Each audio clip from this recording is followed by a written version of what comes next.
Hi, it's Richard Schulman from Keller Williams Realty, and I want to talk to you a little bit about contingencies today. Now, contingencies are a very complex topic, and you really need to talk in depth with your agent on the Richard Schulman team before you move forward on any contingencies.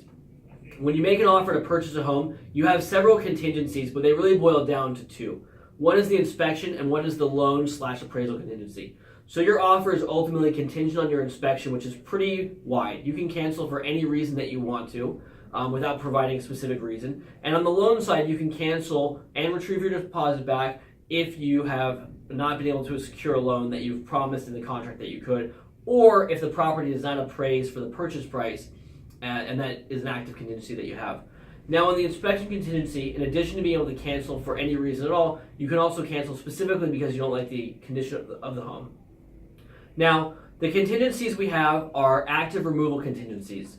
So what that means is, for the most part, when you have a contingency that's due, it only expires when either side acts on it. So let's say you have a 10-day inspection contingency, which is fairly normal for our market. It doesn't expire automatically at the 10th day. It has to be acted on by either party.